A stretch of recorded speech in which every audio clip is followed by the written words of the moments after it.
भगवान शिव और पार्वती की पुत्री अशोक सुंदरी की पूजा सोमवार को क्यों की जाती है? जानिए पद्म पुराण में लिखी इनके जन्म की अद्भुत कहानी। पद्म पुराण में भगवान शिव और देवी पार्वती की बेटी अशोक सुंदरी का उल्लेख किया गया है। अशोक सुंदरी की पूजा सोमवार के दिन की जाती है। माना जाता है कि आर्थिक स्थिति ठीक न होने पर अशोक सुंदरी की पूजा करनी चाहिए। इससे आपकी आर्थिक स्थिति बेहतर होती है और जीवन में सुख समृद्धि का वास होता है।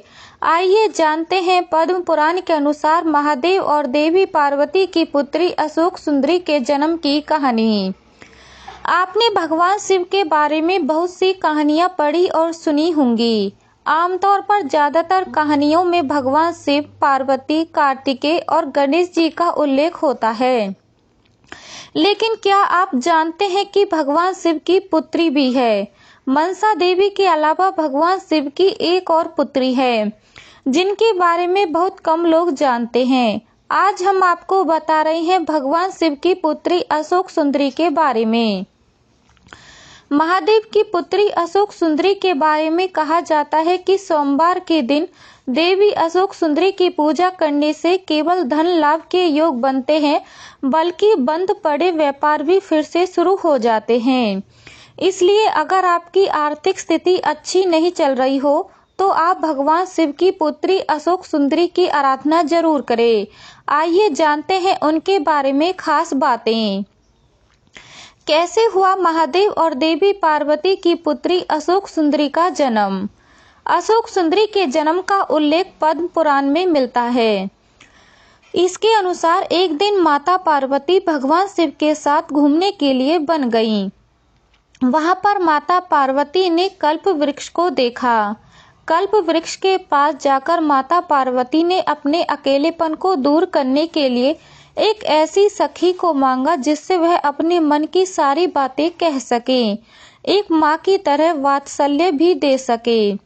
कल्प वृक्ष को मनोपूर्ति करने वाला वृक्ष कहा जाता है। कल्प वृक्ष ने माता पार्वती की बात सुनी और उन्हें एक पुत्री प्रदान की।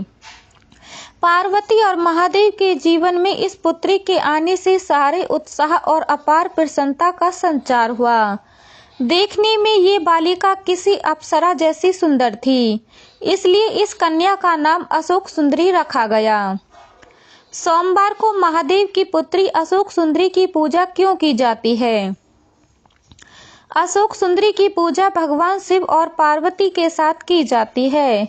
सोमवार का दिन महादेव का माना जाता है, इसलिए महादेव ने अपनी पुत्री को वरदान दिया था कि उनकी पूजा भी सोमवार को ही की जाएगी। अशोक सुंदरी की पूजा करने के लिए सबसे पहले गंगा जल और शुद्ध जल मिलाकर शिवलिंग को स्नान कराएं। शिवलिंग में जिस स्थान से बहकर जल निकलता है उस स्थान को अशोक सुंदरी का स्थान कहा जाता है। इसके बाद अशोक शिवलिंग पर चंदन का तिलक लगाएं। अशोक सुंदरी वाले स्थान पर चंदन का तिलक लगाएं। अब शिवलिंग पर बेलपत्र, फूल माला अर्पित करें। इसके बाद अशोक सुंदरी का ध्यान करते हुए अपनी मनोकामना अशोक सुंदरी को बताएं और उन्हें पूरा करने की प्रार्थना करें। और अधिक जानकारी के लिए हमारे चैनल को लाइक, शेयर, सब्सक्राइब जरूर कीजिए।